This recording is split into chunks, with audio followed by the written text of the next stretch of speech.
How's it going, everybody? It's Thursday. I'm sitting here waiting to get my load.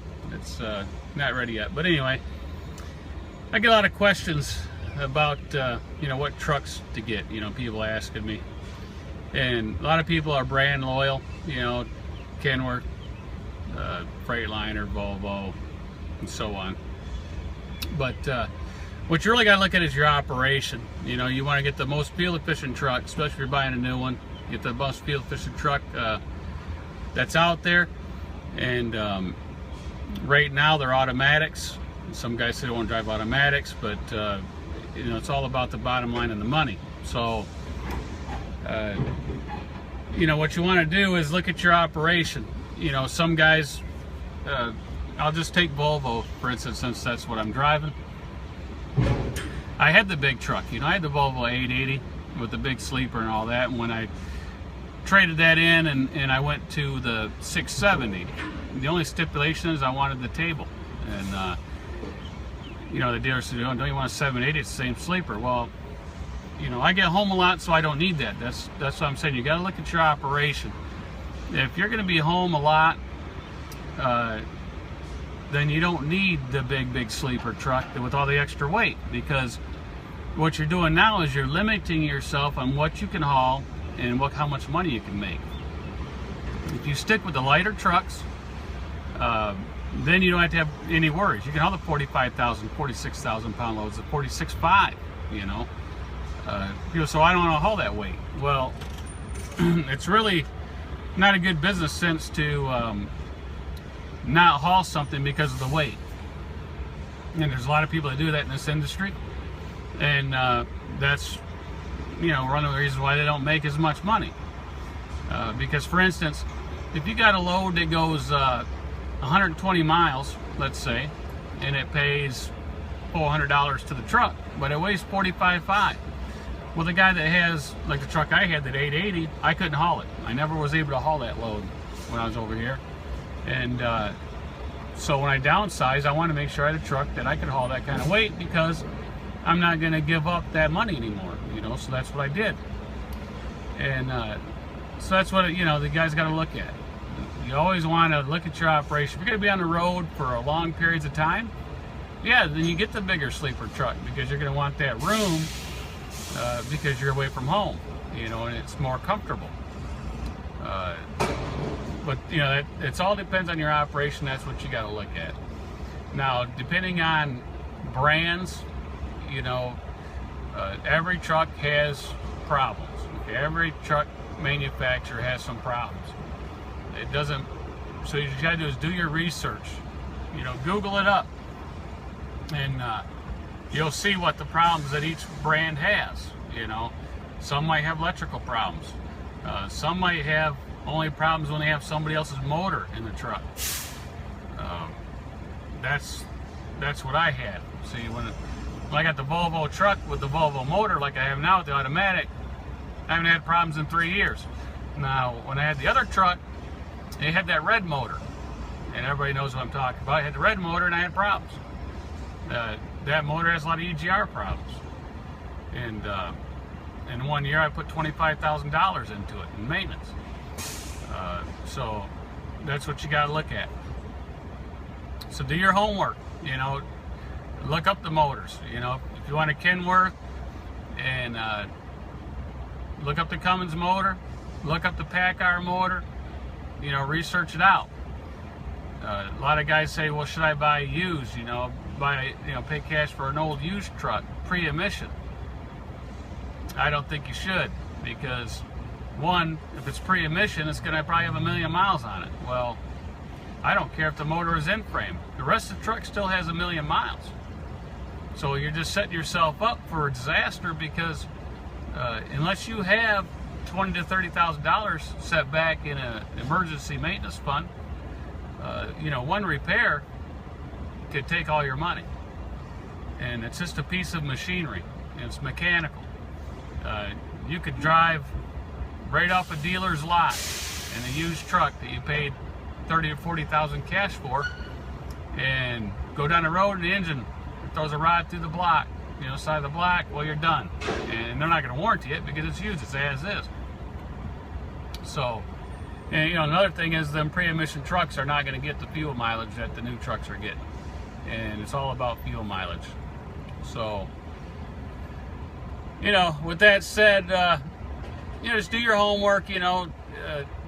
Some people, if they only want to drive Kenworths, well, then get a Kenworth that's aerodynamic and stuff. Don't get the old style trucks because you're down to 4.5, 5 miles per gallon. That doesn't make any sense.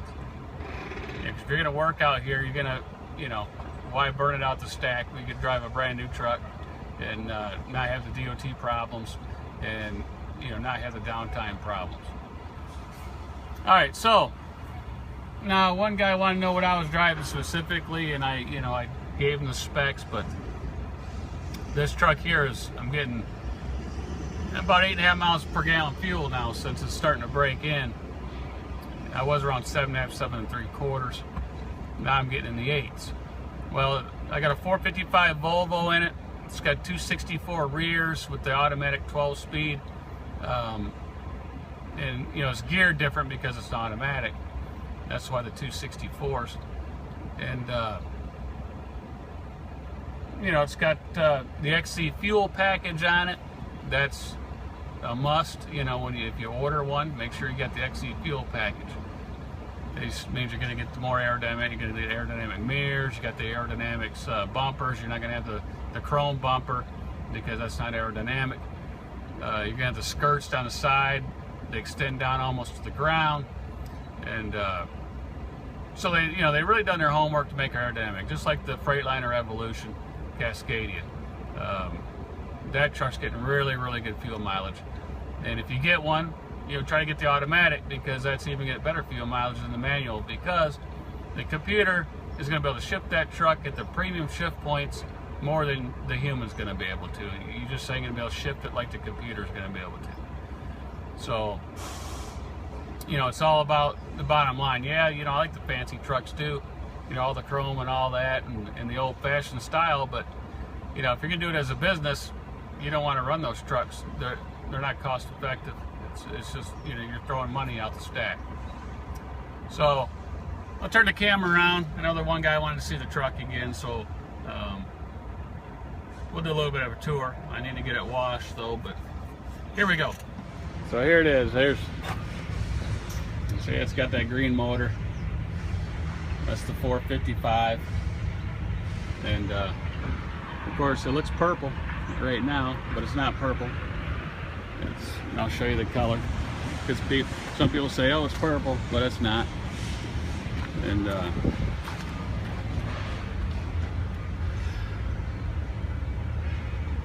but it's all brand new, 55,000 miles on it now.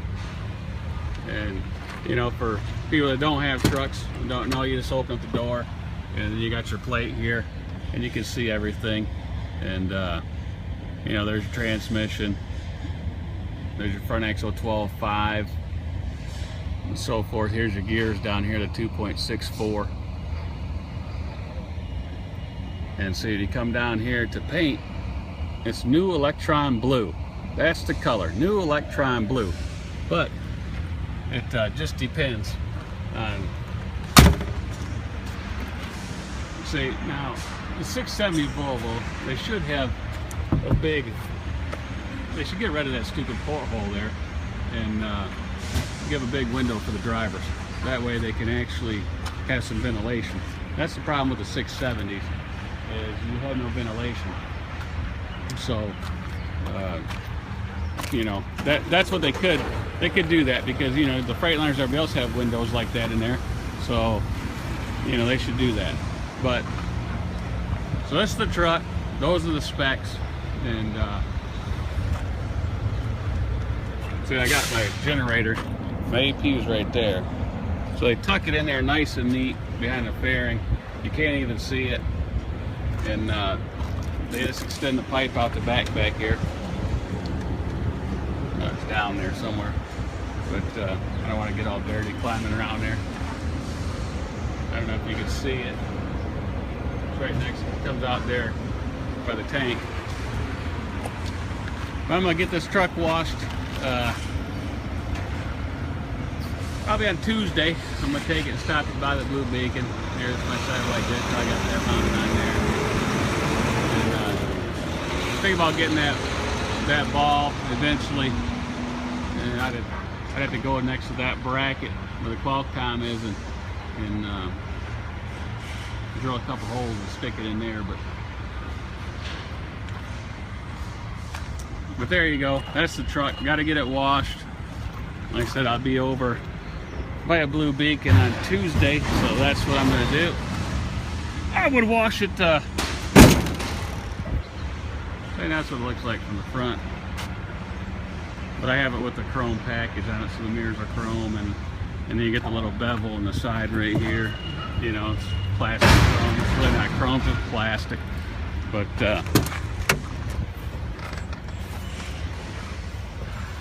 on the inside, you know, I got my there's my shifter there, RND. The M's manual. The E and P. E is economy mode. It's your shift point. It shifts from 1100 to 1400, and then if you put it in the P, it goes from 15 to 1800 as the shift points. So it goes up. And so that's it. So let's wrap this up. Everybody, thanks for watching. Thanks for subscribing. You know, so I did a little bit of information on some trucks. You know, we can go into real detail if you want to email me, and I'll give you my phone number and I'll call you. A lot of guys I've been talking to, you know, so I will get that updated program that I use. I will get that out sometime next week for sure. I promise you I'll get it out sometime next week. I just don't have the time right now, you know, helping everybody out. So enough of that said. You know, that this does work. You know, I'm learning a lot from other people, and I'm hoping I'm helping a lot of guys out, and hope they don't make the mistakes that you usually make in business when you first start out. That's why I'm trying to help you guys out, so you don't lose money. You know, because if you just go into it without any knowledge, you're going to lose money. So the more knowledgeable you are in this business, you know, the less money you're going to lose doing the transition. You know, either from company guy to an owner-operator, or, you know, from some guy just wants to get his own authority and start, you know, all on his own without even doing a company. There's certain steps that you want to make, and there's certain things you can do to, you know, lessen the cost also getting in this business. So, you know, to all the guys, even the new guys that don't have any experience, this company where I'm at, you know, they're a really good company. They help the guys out. They train them well. So you know how to drive a truck if you get out of their training. So, you know, Laszlo, I talked to him out in California. So good luck in your training. And oh, Robert, he's on an account now, so he's doing well. And to all the guys I've been talking to, you know, it's just so many to list. I haven't forgot you. So call me up sometime. You know, stay in touch. Maybe we can meet up someday, and I'll buy you guys lunch. All right. So everybody have a good 4th of July, and we're getting out of here. Sometime this load will be ready by 11 o'clock at night for sure, because they close and they won't be open tomorrow. So it's a good thing I did come here, because I was just going to go to the truck stop and pick it up in the morning, but then I wouldn't get no paperwork, and I wouldn't have no paperwork until Monday. So it's a good thing I always go to the place and always thinking ahead of the game, you know, because they don't tell you they're not open. So anyway, everybody have a safe 4th of July. Watch those four-wheelers out there if you're working, and everybody be safe. We'll talk to you later.